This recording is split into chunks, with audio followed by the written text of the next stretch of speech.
Welcome to Future Aspirants. I am here with another video, and I am in this video going to tell you about chromosomes and their different types. And I have taken this topic from the chapter Chromosomes and DNA of Interbiology book. So let us start with the topic of chromosomes. That what are chromosomes? So chromosomes की जब हम बात करते हैं, these are the thread like structures. धागे की शक्ल के ये structure होते हैं and these structures they are present inside the nucleus.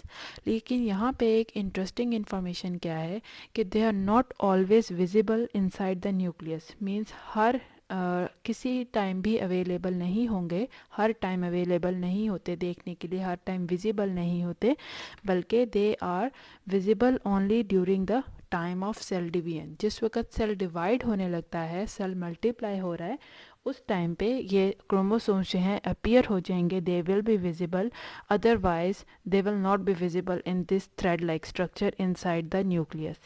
So this is a picture showing that there is a cell, it is having a nucleus in the centre, और nucleus के अंदर क्रोमोसोम्स प्रेजेंट होते हैं. और chromosomes क्या हैं कि they consist of DNA. DNA coiled form में है, यानी जब बहुत ज़्यादा कॉइलिंग हुई हुई है उसकी, तो it forms the chromosome. They are thread like in appearance, और these chromosomes are very important for the proper functioning of the cell. और ये सिर्फ और सिर्फ तब आपको नज़र आएंगे जिस वक्त सेल डिवाइड होके मज़ीद आगे डिफरेंट सेल्स बना रहा है, तब आपको इसके न्यूक्लियस के अंदर chromosomes with the help of the microscope देखने को मिलेंगे. So these chromosomes, they were first discovered, they were first studied by Walter Fleming in the year of 1882. How he studied? He observed these chromosomes, these thread-like structures in the rapidly dividing cells of salamander larvae. Salamander एक organism है, उसके larvae के अंदर देखा गया था कि जब cells rapidly divide हो रहे हैं, जब larvae grow कर रहा है, grow करने का मतलब है उसके body का size increase हो रहा है. Body का size increase किस तरह से होता है? जब cells divide होते हैं, cells regularly increase हो रहे हैं size में, तो चूँकि वो division की stage में होते हैं, उस वक्त वो multiplication हो रही है, मतलब increase हो रहे हैं number में, तो उस टाइम पे उनके अंदर ये क्रोमोसोम देखने को मिले थे. और वॉल्टर फ्लेमिंग ने इन द ईयर 1882 सबसे पहले इन क्रोमोसोम्स को ऑब्जर्व किया था. This is a picture of the scientist Walter Flemming, जिन्होंने डिस्कवर किया था.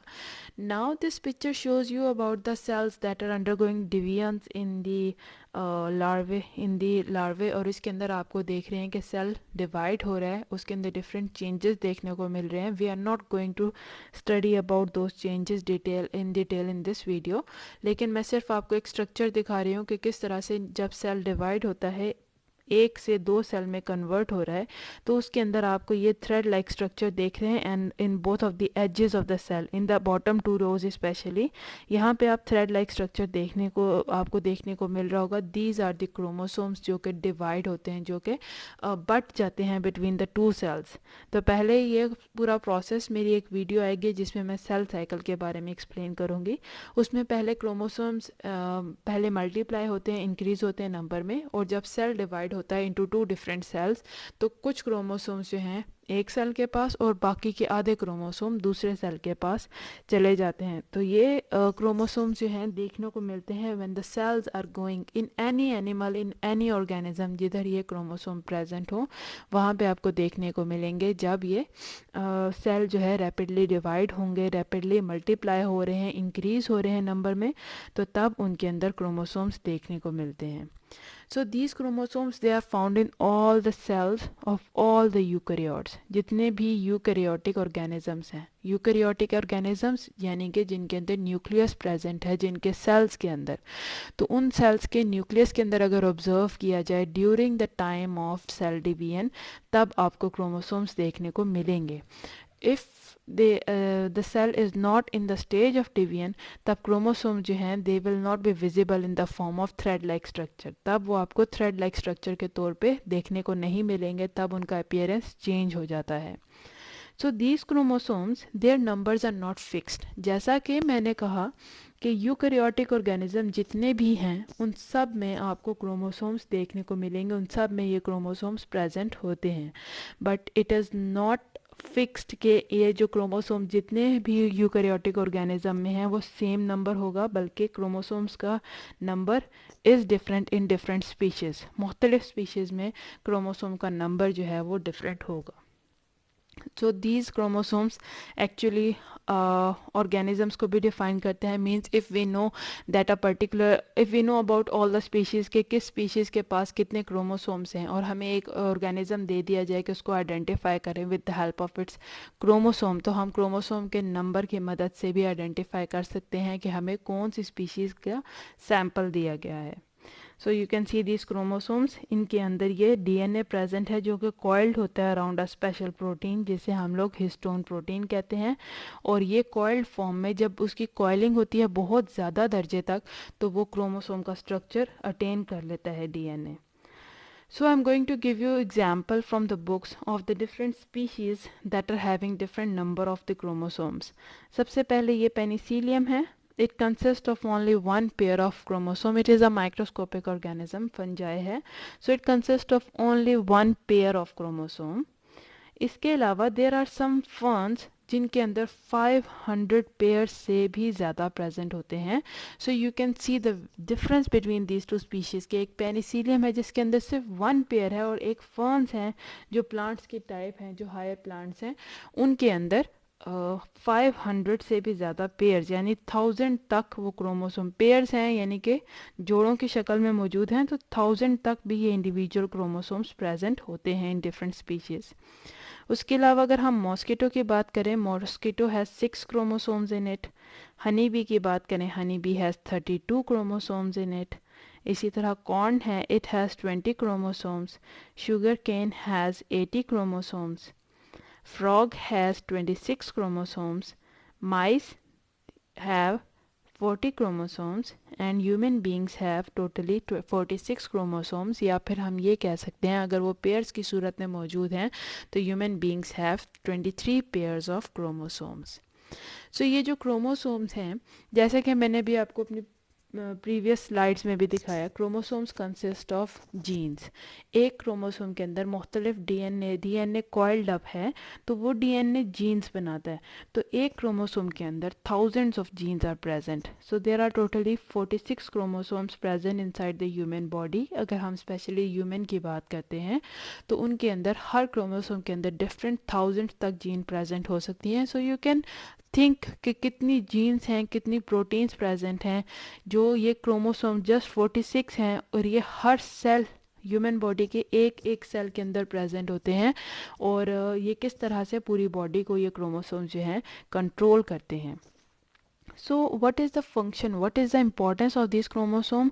ये क्रोमोसोम्स के अंदर जीन्स हैं। जीन्स जो है वो प्रोटीन्स बनाती हैं जो कि इम्पॉर्टेंट रोल प्ले करती हैं in the development of the body, in the function of body. यानी कि हमारी बॉडी किस तरह से डेवलप करेगी, किस तरह से ग्रो करेगी, what will be the I colour, what will be the skin colour, किस तरह कौन से हार्मोन्स हमारी बॉडी में बनते हैं, किस तरह के एंजाइम्स हमारी बॉडी में बनते हैं, डिफरेंट एक्टिविटीज़ जो हमारी बॉडी में परफॉर्म हो रही हैं वो किस तरह से होंगी। Each and everything that is controlled by the jeans.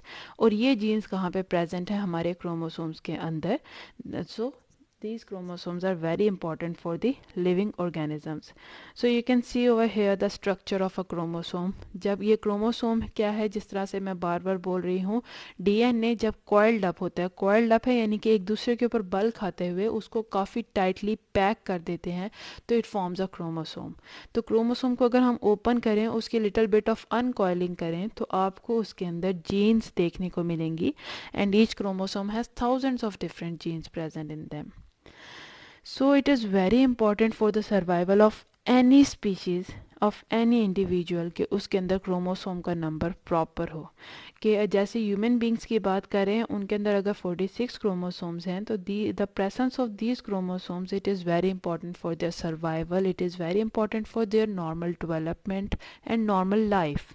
तो हर वो ऑर्गेनिज्म जिसके अंदर ये क्रोमोसोम्स नॉर्मल प्रेजेंट नहीं हैं, either they are facing some difficulty, either they it may even lead to death of that organism जिसके अंदर क्रोमोसोम का नंबर डिस्टर्ब हो गया है। सो missing of a part or whole chromosome leads to serious consequences and death occurs. During cell division होता क्या है कि when the gametes are formed from the parents, जब पेरेंट्स की तरफ से एग्स और स्पर्म बनते हैं from the male and female parents, तो उस टाइम पे in those eggs and sperms there are chromosomes present.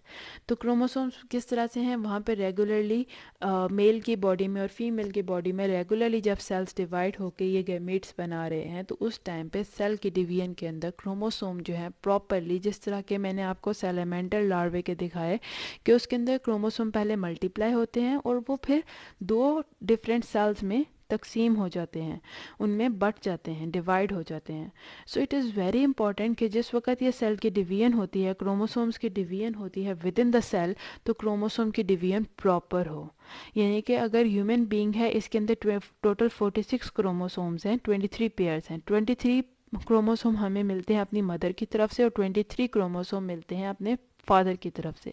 So it is very important कि जो पेरेंट्स के क्रोमोसोम जो गैमीट्स में हैं, they should be in proper number. Means the male gamete should have 23 chromosome, the female gamete should have 23 chromosomes. तो तभी properly जो new individual, जो न्यू ऑफस्प्रिंग बनेगा, उसके अंदर 46 क्रोमोसोम्स होंगे और वो नॉर्मल होगा. But in some cases there are some errors during the cell division, और उस एरर की वजह से क्या होता है कि सेल के अंदर सेल डिवीजन के दौरान क्रोमोसोम की डिवीजन प्रॉपर नहीं हो पाती. Maybe there is some deletion of chromosome, या तो क्रोमोसोम का कुछ हिस्सा, जैसा कि आप इस पिक्चर में भी देख सकते हैं, टूट जाता है, ब्रेक डाउन हो जाता है किसी भी एरर की वजह से, या फिर पूरा का पूरा क्रोमोसोम ही मिस हो जाता है. So because of these problems जो न्यू ऑफस्प्रिंग बनता है, आइदर उसकी डेथ हो जाती है ड्यूरिंग द बर्थ, या फिर it may have an abnormal life, यानी कि नॉर्मल ह्यूमन बींग्स की तरह उसकी लाइफ नहीं होती because of the absence of a chromosome और absence of a part of a chromosome. So now we are going to discuss about the types of chromosome. तो सबसे पहले हमें देखना है टाइप्स, हम लोग डिपेंड देखेंगे on the basis of the presence of chromatids, on the presence of centromere, secondary constriction. So chromosomes basically three different things के बने हुए हैं. First one is chromatid, यानी कि जो आर्म्स होते हैं क्रोमोसोम के. Soon I am going to tell you about the structure. उसके अलावा सेंट्रोमियर है, जिसे हम प्राइमरी कंस्ट्रिक्शन भी कहते हैं, और उसके अलावा सेकेंडरी कंस्ट्रिक्शन है, that is also present in some of the chromosomes. So you can see over here in the picture, this is a chromosome जिसके अंदर आपको टोटली 4 आर्म्स देखने को मिल रहे हैं. So with the help of the line when you divide this chromosome, you can see 2 arms are on one side, 2 arms are on second side. ये जो आर्म्स हैं they are called as chromatids. इनको हम chromatids का नाम देते हैं, जो कि क्रोमोसोम का पहला हिस्सा है. उसके अलावा इन the centre you can see this round structure, इसे हम सेंट्रोमियर का नाम देते हैं. सेंट्रोमियर का मतलब है कि जब जहाँ पे जिस पॉइंट पे क्रोमोसोम के तमाम आर्म्स एक दूसरे के साथ जुड़े होते हैं, उसको हम सेंट्रोमियर का नाम देते हैं. So it is also an important part of the chromosome. Centromere के अलावा कभी कभार क्रोमोसोम के अंदर सेकेंडरी कंस्ट्रिक्शन देखने को भी मिलती है, जिसकी वजह से क्रोमोसोम्स के आर्म्स बेंड हो जाते हैं. So these are the different parts of the chromosome, और इनमें डिफरेंस की वजह से क्रोमोसोम्स डिफरेंट टाइप्स में हमें देखने को मिलते हैं. So these chromosomes they may widely differ in the appearance, they may widely differ in the दे मेरी वेरी इन द साइज़, यानी उनके अपीयरेंस देखने में वो डिफरेंट हो सकते हैं, साइज़ में डिफरेंट हो सकते हैं. स्टेनिंग प्रॉपर्टीज़, यानी कि जब हम क्रोमोसोम को ऑब्जर्व करते हैं तो पहले उनको स्टेन किया जाता है बाय यूजिंग डिफरेंट केमिकल्स. सो कुछ क्रोमोसोम्स एक स्पेसिफिक टाइप ऑफ केमिकल को रिस्पॉन्स करेंगे और स्टेन हो जाएंगे, जबकि दूसरे क्रोमोसोम्स उस स्टेन से स्टेन नहीं होंगे, कलर नहीं देंगे, तो उनको कोई और केमिकल को यूज़ करके स्टेन करना पड़ता है. सो क्रोमोसोम्स में also differ due to their staining properties. इसके अलावा जो सेंट्रोमेयर है, जो मैंने आपको बताया, जो मिडल पोर्शन होता है जहाँ पे उसके आर्म्स क्रोमोसोम के अटैच होते हैं, उसको सेंट्रोमियर कहा जाता है. उसकी पोजीशन भी चेंज हो सकती है डिफरेंट क्रोमोसोम के अंदर, और इसकी वजह से chromosome they differ from each other, they differentiate from each other. उसके अलावा जो 2 आर्म्स प्रेजेंट है क्रोमोसोम के अंदर, उनकी रिलेटिव स्ट्रेंथ क्या होगी, इसकी वजह से भी क्रोमोसोम्स एक दूसरे से डिफ्रेंशिएट करते हैं। और उसके अलावा पोजीशन ऑफ कंस्ट्रिक्टेड रीजन, जिसे हम सेकेंडरी कंस्ट्रिक्शंस भी कहते हैं, on the length of the arm, वो भी उसकी वजह से भी क्रोमोसोम की अपीयरेंस डिफरेंट होती है। Now you can see over here in the picture that there are totally 23 pairs of the chromosomes. ये ह्यूमन बीइंग का एक क्रोमोसोम का पूरा सेट है जो उसकी बॉडी के अंदर प्रेजेंट होता है। यू कैन सी, एक तो इनकी शेप्स आप देख लें डिफरेंट हैं, कुछ स्ट्रेट हैं, कुछ बेंड हैं, और उनकी बेंडिंग भी एक दूसरे से क्वाइट डिफरेंट है। So these are the different, you can say different types of the chromosomes जो कि ह्यूमन बींग्स के अंदर ही प्रेजेंट होते हैं। सो अब ये बात करते हैं, अगर मैं इस होल फिगर की बात करूं, it is called as a karyotype. So now let us see what is this karyotype. Karyotype क्या है कि particular area of chromosomes that an individual poses, यानी कि कोई भी आप इंडिविजुअल ले लें और उसके तमाम क्रोमोसोम्स को एक जगह पे अरेंज कर दें, तो उस पूरी अरेंजमेंट को हम कैरियोटाइप कहते हैं। तो it shows the differences among species, it shows the differences among individuals also, यानी कि कोई भी इंसान जो है दूसरे इंसान की एग्जैक्ट कॉपी नहीं है, except other than the twins जिनके अंदर जस्ट माइनर डिफरेंसेस होते हैं। If we talk about normal human being, even the brothers and the sisters, they are also quite different from each other, they have different chromosomes from each other. तो ये जो chromosomes हैं, इनको study करके हम differentiate कर सकते हैं बिटवीन द स्पीशीज़। उसके अलावा हम डिफ्रेंशिएट कर सकते हैं between the individuals of the same species also. So this proper arrangement of chromosome in a single set, इसको हम कैरियोटाइप का नाम देते हैं। As you can see in the picture over here, this is a karyotype जिसके अंदर totally 22 pairs हैं, किसी इंडिविजुअल के दिखाए गए हैं। तो उसके अंदर हर क्रोमोसोम को जो अरेंजमेंट डिफरेंट है, उसके बेंडिंग प्रॉपर्टीज़ डिफरेंट हैं, उसकी शेप डिफरेंट है एक दूसरे से, बट ये जो पूरी अरेंजमेंट है जहाँ पे तमाम क्रोमोसोम्स को इकट्ठे कंसिडर कर रहे हैं, उसको स्टडी कर रहे हैं, इसको हम कैरियोटाइप का नाम देते हैं। So you can see over here the human karyotypes, the male and the female. Look at the last chromosome that have been circled, that is the 23rd pair that is present in the male and 23rd pair that is present in the female. The 23rd pair in the male that is X and Y, और जो 23rd in the female is X and X. So basically ये जो last pair है chromosome का mail और female में, ये इन दोनों को एक दूसरे से डिफ्रेंशिएट करता है। अगर किसी के अंदर ये फर्स्ट सेट ऑफ क्रोमोसोम्स हैं तो इसका मतलब है कि वो मेल है, और अगर ये सेकंड सेट है तो इसका मतलब वो फीमेल है। So now depending upon the location of centromere हम लोग डिफ्रेंशिएट कर सकते हैं क्रोमोसोम को। अब हम लोग बात करते हैं, एक तो भी हमने बात कर ली कैरियोटाइप की, जिसमें हम प्रॉपर अरेंजमेंट की बात करते हैं कि हम क्रोमोसोम को अरेंज करें, वो पूरा सेट कैरियोटाइप कहलाता है। अगर हम इंडिविजुअली क्रोमोसोम की बात करें तो जैसा कि आपने कैरियोटाइप में देखा कि क्रोमोसोम्स की शेप एक दूसरे से क्वाइट डिफरेंट है।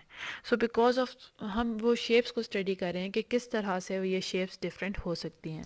So these shapes they differentiate because of the position of centromere. Chromosome के ऊपर सेंट्रोमियर किस पोजीशन पे है, whether it is present right on the middle of the chromosome या फिर वो किसी कॉर्नर की तरफ शिफ्ट हो गया, उसके हिसाब से भी क्रोमोसोम एक दूसरे से डिफरेंशिएट कर सकते हैं, उनकी शेप्स चेंज हो सकती हैं। इसके अलावा हम यही देख रहे हैं कि जो सेंट्रोमियर है, क्या वो मिडल में प्रेजेंट है या फिर किसी क्रोमोसोम की टिप के ऊपर प्रेजेंट है, उसके हिसाब से हम क्रोमोसोम को डिफरेंशिएट कर सकते हैं। So you can see over here in the picture, it is a picture of telocentric chromosome. Telocentric chromosome में आप देख सकते हैं कि this centromere it is present on the tip of the 2 sister chromatids, यानी कि वो उनके टिप्स के अंदर ऊपर प्रेजेंट है। Now the second category is acrocentric chromosome. Acrocentric chromosome में you can see it is not on the extreme tip of the chromosome, बल्कि वो टिप से ज़रा सा नीचे है, यानी कि एक्सट्रीम कॉर्नर पे नहीं है, but it is close to the corner. तो इस तरह के शेप के क्रोमोसोम को हम एक्रोसेंट्रिक क्रोमोसोम कहते हैं। In telocentric chromosome you can see only 2 sister chromatids, the other 2 sister chromatids जो कि उस टिप पे प्रेजेंट है, they are very small, so they are not visible. यहाँ पे एक्रोसेंट्रिक पे because the centromere is a little bit away from the tip, तो we can see the other 2 sister chromatids. जबकि ये है सब metacentric, it is near to the centre of this chromosome, exactly centre पे नहीं है बल्कि सेंटर के करीब ही है। सो इसे इस तरह के क्रोमोसोम को हम सब मेटासेंट्रिक कहते हैं। जबकि ये लास्ट टाइप है मेटासेंट्रिक की, जिसके अंदर एग्जैक्टली मिडल के ऊपर प्रेजेंट हो, मिडल पॉइंट पे ये सेंट्रोमियर प्रेजेंट हो, उसे हम मेटासेंट्रिक क्रोमोसोम कहते हैं। सो this is a clear picture showing the 4 different categories. Metacentric exactly middle में जब सेंट्रोमियर प्रेजेंट होता है, सब मेटासेंट्रिक जब वो मिडल में है पर एग्जैक्टली मिडल में नहीं बल्कि it is a little bit away from the middle. Acrocentric जब सेंट्रोमियर टिप्स के क्लोज हो, और टीलोसेंट्रिक है जब centromere extremely on the tip पे प्रेजेंट हो। Now, because of these centromere, the chromosomes they acquire different shapes at a time of anaphase during cell division. जब cell division होती है उसके डिफरेंट फेजेस हैं, उसकी अपनी डिफरेंट स्टेजेस हैं। जब सेल अपने आप को प्रिपेयर करना शुरू करता है सेल डिवीजन के लिए, उसके अलावा जब सेल डिवीजन हो रही है, जब क्रोमोसोम एक दूसरे से सेपरेट हो रहे हैं, दो सेल्स में तकसीम हो रहे हैं, तो ये सारा एक स्टेप वाइज प्रोसेस होता है, एक स्टेज वाइज प्रोसेस होता है, और हर स्टेज से वो सेल गुजरता चला जाता है, और हर स्टेज की अपनी अपनी कुछ स्पेसिफिकेशंस हैं जिससे हम आइडेंटिफाई कर सकते हैं। सेल को ऑब्जर्व करके हम आइडेंटिफाई कर सकते हैं कि this cell is present in this stage of the cell division. So when they are talking about the anaphase, anaphase में जो ये सेल्स डिवीजन की एक स्टेज है जिसके अंदर क्रोमोसोम्स की शेप वाज़िया हो जाती है। तो वो कहते हैं कि सेंट्रोमियर क्योंकि डिफरेंट पोजीशंस पे प्रेजेंट होता है, जैसे कि आपने पढ़ा टीलोसेंट्रिक है, एक्रोसेंट्रिक है, मेटासेंट्रिक, सब मेटासेंट्रिक, तो उसकी वजह से जो इसकी यूजुअल शेप्स हमें क्रोमोसोम की देखने को मिलेंगी, those are in the form of small I, small letter J and V shape. As you can see over here, ये एक्रोसेंट्रिक, टीलोसेंट्रिक, मेटासेंट्रिक और सब मेटासेंट्रिक क्रोमोसोम्स हैं। अगर आप इनको थोड़ा गौर से देखें, acrocentric chromosome it looks like a small J with a dot on it. Telocentric it looks like a small I. इसके अलावा मेटासेंट्रिक है, it looks like a V, और सब मेटासेंट्रिक है, it looks like an L. तो इस तरह से ये डिफरेंट शेप्स अटेन कर लेते हैं। ये जो हम आई, जे, वी और एल है, ये क्रोमोसोम उस तरह की शेप्स एग्जैक्टली नहीं but close to them attain करते हैं, और हम जस्ट अपने यू कैन से निशानी लगाने के लिए, सिंबलाइज करने के लिए हम इनको ये लेटर्स के साथ जोड़ते हैं, इनको मैच करते हैं कि it looks like this letter. So this was all about this video, जिसके अंदर मैंने आपको क्रोमोसोम्स के बारे में बताया है। If you have any question और if you want any video further on the topic of chromosome, on the topic of gene or DNA, you can tell me through the comment section. Thank you for watching my video. Allah Hafiz.